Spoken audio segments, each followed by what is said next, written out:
அனைவருக்கும் வணக்கம். எல்லாரும் எப்படி இருக்கிறீங்க? இன்னைக்கு நம்ம ஐத்தி கிச்சன்ல சூப்பரா காரசாரமா சுள்ளுன்னு நல்ல நாக்குக்கு ருசி ஏத்துற மாதிரி பீஃப் கறி செய்ய போறோம். எப்படி செய்யறதுன்னு பார்க்கலாம் வாங்க. இதுக்கு தேவை பீஃப். 1 கிலோ பீஃபை நான் சுத்தம் செஞ்சு இந்த சைஸ்ல கட் பண்ணியிருக்கேன். அப்பதான் கிரேவி நல்லா ஊறி நமக்கு சூப்பரா டேஸ்டா இருக்கும். 2 டீஸ்பூன் சீரகத்தூள் சேருங்க. 2 டீஸ்பூன் மிளகை உடைச்சி சேருங்க. உடைச்சி சேர்த்தா டேஸ்டா இருக்கும். 3 டீஸ்பூன் தனி மிளகாத்தூள், நல்ல காரசாரமான தனி மிளகாத்தூள் சேர்த்துக்கலாம். 1 டீஸ்பூன் மஞ்சத்தூள், 4 டீஸ்பூன் மல்லித்தூள் சேர்த்தாச்சா? 1 டீஸ்பூன் வெஜிடபிள் ஆயில் சேர்த்தோம்னா நல்ல கிரேவியோட சேரும், அந்த நான்வெஜ்ஜோட சேரும். 1 டீஸ்பூன் உப்பு சேர்த்தாச்சு.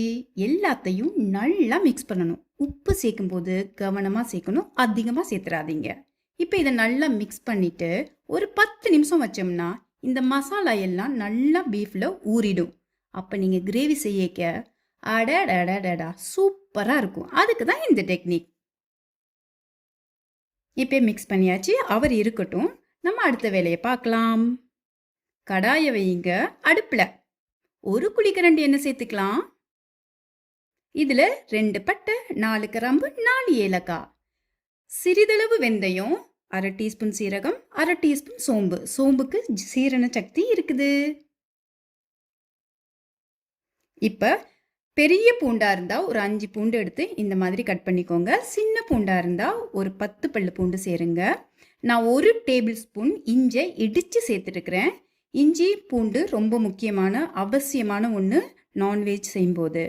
1 கொத்து கருவேப்பில்லை தூவி விடுங்க, வாசனை சூப்பராக இருக்கும்.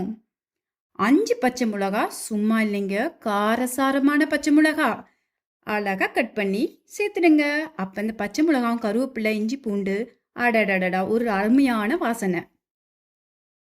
இப்போ பெரிய வெங்காயமா 2 வெங்காயம் எடுத்து ஸ்லைஸ் பண்ணி சேர்க்குறேன். நீங்கள் சிவப்பு வெங்காயம் கிடைச்சா சேர்த்துக்கோங்க. நல்லா மிக்ஸ் பண்ணி விட்டுடலாம்.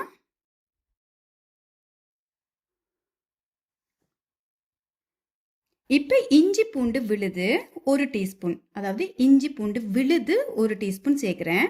முன்னாடி நம்ம சேர்த்துருக்குறோம். நான்வெஜ் செய்யும்போது அதிகமான இஞ்சி பூண்டு விழுது சேர்த்துக்கணும், இஞ்சி பூண்டும் சேர்த்துக்கணும். அப்போ பார்த்தீங்கன்னா நல்ல டேஸ்ட் கிடைக்கும், நல்லது உடம்புக்கு.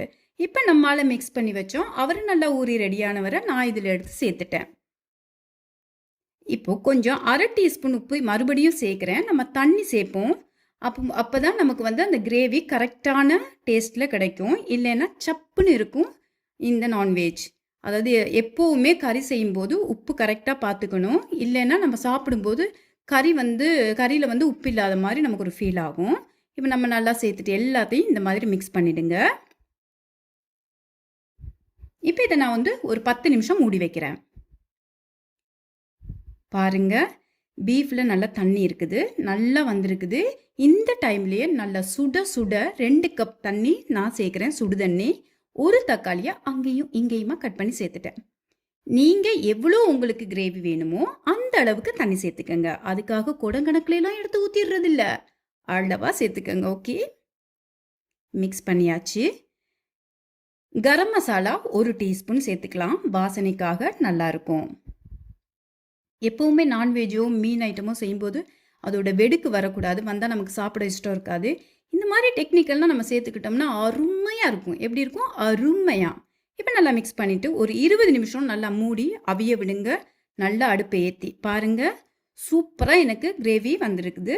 அது மட்டும் இல்லை, பீஃப் நல்லா சாஃப்டாக பஞ்சு மாதிரி இருக்குது. பாருங்கள், சூப்பராக இருக்குது, பார்க்கவே ஆசையாக இருக்குது இல்லை? மனமும் அப்படித்தான் இருக்குது. இதே மாதிரி ட்ரை பண்ணுங்க, சூப்பராக உங்களுக்கு கிடைக்கும் இந்த பீஃப் கறி. முழு மிளகு 1 டீஸ்பூன் இடித்து கடைசியாக சேருங்க. இப்போ நம்ம கிரேவியை இறக்குற தருணம் வந்தாச்சு, அதால் நான் மிளகு சேர்க்குறேன். நம்ம அதிகமான தக்காளியெல்லாம் சேர்க்கலை. ஃப்ரெஷ்ஷாக கருவேப்பிலை இருக்குன்னு வச்சுக்கோங்க, கருவேப்பிலை தான் சேருங்க.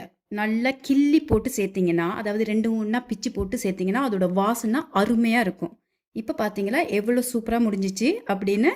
எனக்கு எப்பவுமே கிரேவியாக இருக்கிறத விட கொஞ்சம் அப்படியே பெரட்டி இருந்தால் எனக்கு ரொம்ப பிடிக்கும். இதை ஒயிட் ரைஸ் கூட எல்லாம் சாப்பிடும்போது அருமையாக இருக்கும். அதனால தான் நான் இப்படி செஞ்சு எடுத்துருக்கிறேன். உங்களுக்கு கிரேவி வேணும்னுக்கே கிரேவி தன்மையிலேயே நீங்கள் இறக்கிக்கலாம்.